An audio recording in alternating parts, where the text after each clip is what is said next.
বরিশালে চাঁদাবাজ থাকবে না। কেউ যদি চাঁদাবাজি করতে আসে খাম্বার সাথে বেঁধে রাখবেন, ছাত্র জনতা ঐক্যবদ্ধভাবে তার প্রতিহত করবেন ইনশাআল্লাহ। বরিশালে চাঁদাবাজ থাকবে না। মানুষ ব্যবসা করবে, নির্বিঘ্নে ব্যবসা করবে। কোন চাঁদা দিয়ে বরিশালের একজন ব্যবসায়ী ব্যবসা করবে না। বিল্ডিং করবে, প্রত্যেকের জমির মধ্যে তারা বিল্ডিং করবে। কোন চাঁদাবাজ যদি বিল্ডিং করার জন্য, চাঁদা নেওয়ার জন্য আসে, ওকে খাম্বার সাথে বেঁধে রাখবেন।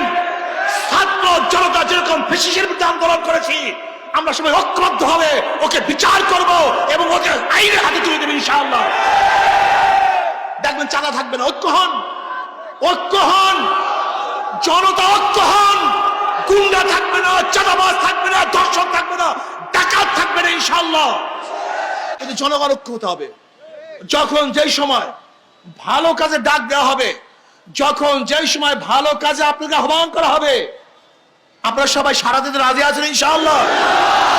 রাজি আছেন ইনশাআল্লাহ? আমি ইনশাআল্লাহ চ্যালেঞ্জ দিয়া বলতে পারি, আমি চ্যালেঞ্জ দিয়া বলতে পারি আমার জনতা বাবারা, এখানে যারা আছেন, আমি বরিশালের সমস্ত লোকের দরকার নাই, বরিশালের সমস্ত লোকের দরকার নাই। আজকে এখানে যারা উপস্থিত আছেন, এখানে যারা দাঁড়ানো অবস্থায় আছেন, আপনারা ঐক্য হন, আপনারা ঐক্য হন। আমি আল্লাহর ভরসা করে বলতে পারি, বরিশালে একটা চাঁদাবাজ রাখবো না ইনশাআল্লাহ। একটা দুর্নীতিবাজ বরিশালে থাকবে না ইনশাআল্লাহ। কোন ঘুষ কোন অফিসে চলবে না ইনশাআল্লাহ। আপনারা ঐক্য হন, ঐক্য হন। আমরা প্রত্যেক অফিসে জানিয়ে দেব, এটা বরিশাল, এই বরিশালের মধ্যে দুর্নীতি চলবে না, ঘুষ চলবে না, অবৈধ কাজ চলবে না, জুলুম চলবে না, অত্যাচার চলবে না, অবিচার চলবে না। যদি কোন ভাইয়ের বিরুদ্ধে, কোন ব্যক্তির বিরুদ্ধে কোন ওসি বা কেউ মিথ্যা মামলা দেয়, যদি মিথ্যা মামলা দেয়, তাহলে আমরা সবাই ঐক্যবদ্ধভাবে সেই ওসির বিরুদ্ধে আন্দোলন করব, রাস্তায় নামবো ইনশাআল্লাহ। যত বড় প্রশাসন হোক না কেন, যদি আপনারা আমার পাশে থাকেন, আমার কাছে থাকেন, ভালো কাজে ডাক দেই, আর আপনারা যদি সবাই সশরীরে ঝাঁপিয়ে পড়েন, ইনশাআল্লাহ আমি ওয়াদা করতেছি, কমপক্ষে বরিশাল থেকে আন্দোলন শুরু হবে, ঘুষ বিরোধী আন্দোলন, দুর্নীতি বিরোধী আন্দোলন, চাঁদা মুক্ত বরিশাল ইনশাআল্লাহ আমরা করতে পারবো কি পারবেন ইনশাআল্লাহ? কি আসি সবাই রাজি আছি ইনশাআল্লাহ? আমার সাংবাদিক বন্ধুদেরকে বলবো, সাংবাদিক বন্ধুরা যারা জাতির বিবেক, জাতির কাছে ভালো মেসেজ দেন যাদের মাধ্যমে, আমি তাদেরকে অনুরোধ করব, আপনারা বিবেকবান হন, নীতিবান হন, আদর্শবান হন, আদর্শ মানুষের মধ্যে ছড়িয়ে দেন। আমরা দল চাই না, আমরা এই দেশটাকে চাই। আমরা ব্যক্তি চাই না, আমরা মানুষের শান্তি চাই। আমরা কোনো ব্যক্তির কল্যাণ চাই না, আমরা দেশের কল্যাণ চাই। এর জন্য আসুন, দলকে প্রায়োরিটি না দিয়ে, ব্যক্তিকে প্রায়োরিটি না দিয়ে, এই ভূখণ্ডকে প্রায়োরিটি দেই। সাম্য, মানবিক মর্যাদা, সামাজিক ন্যায় বিচার প্রতিষ্ঠিত করার জন্য ইসলামী আন্দোলন বাংলাদেশের রাজনীতি করেন।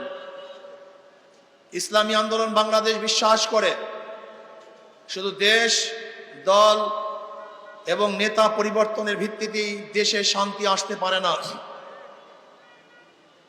এই দেশ একসময় ব্রিটিশরা শোষণ করেছিল, মুসলমান তাদের বিরুদ্ধে আন্দোলন করেছে, সংগ্রাম করেছে, ব্রিটিশ এদেশ থেকে হটতে বাধ্য হয়েছে।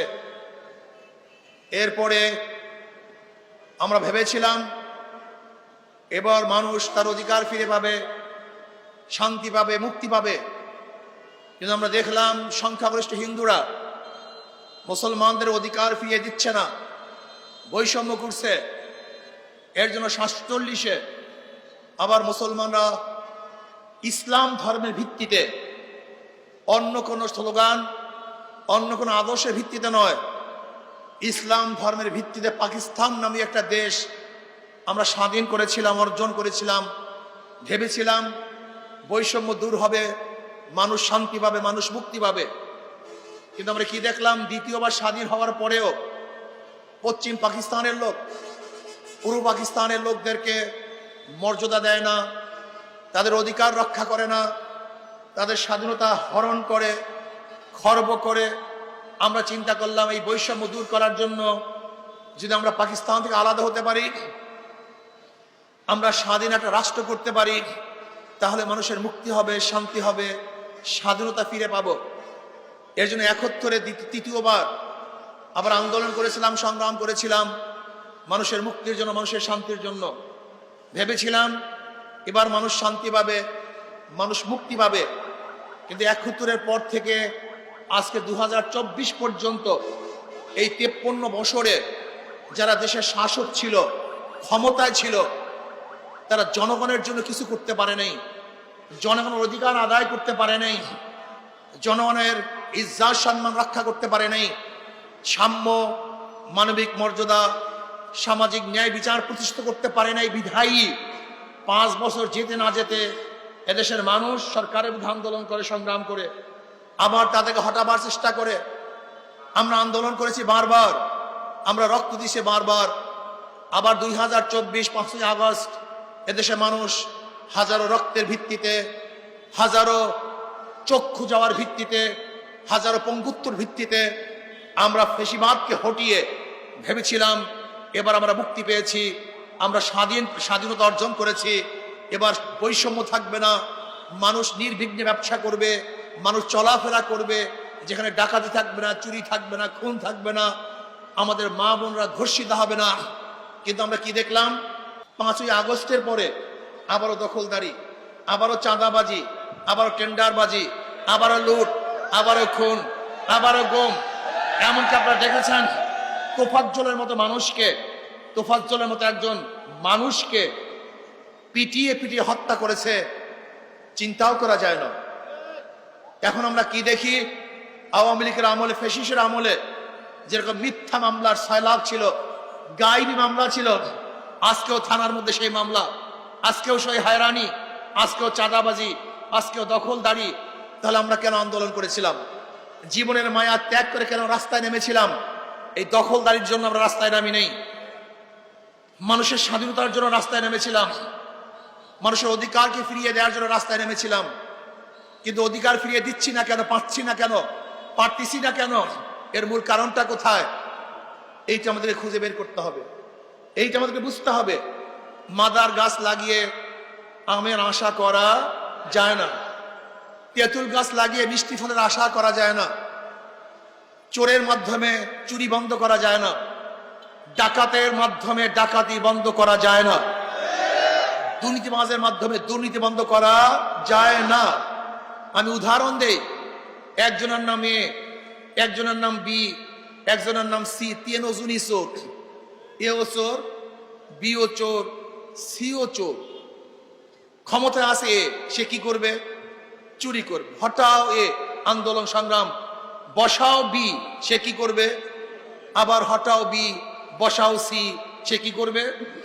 কারণ নেতার পরিবর্তন হয়েছে, দলের পরিবর্তন হয়েছে, নীতি ও আদর্শের পরিবর্তন হয় নাই। ওসি যায় কিন্তু ঘুষ যায় না, এসপি পরিবর্তন হয় কিন্তু ডাকাতির পরিবর্তন হয় না, ঘুষের পরিবর্তন হয় না, ডিসি যায় কিন্তু দুর্নীতি যায় না। কারণটা কি? আসলে এসপি যায়, ডিসি যায়, ওসি যায়, কিন্তু নীতি ও আদর্শবান লোক ওই চেয়ারে বসে না। এই জন্য ঘুষের পরিবর্তন হয় না, ব্যক্তির পরিবর্তন হয়। এখানে যারা উপস্থিত আছেন, যারা আমার সামনে আছেন, আমি আমার বন্ধুদেরকে বলবো, আমার ভাইদেরকে বলবো, আপনাদের বিবেক উদয় হবে না? আপনার কি বিবেকবান হবে না? আপনার কি মেধা নাই? আপনারা কত রক্ত দিতে চান? কতবার আন্দোলন করতে চান? আর কত রক্ত দিবেন? কত আন্দোলন করবেন? আমাকে বলুন।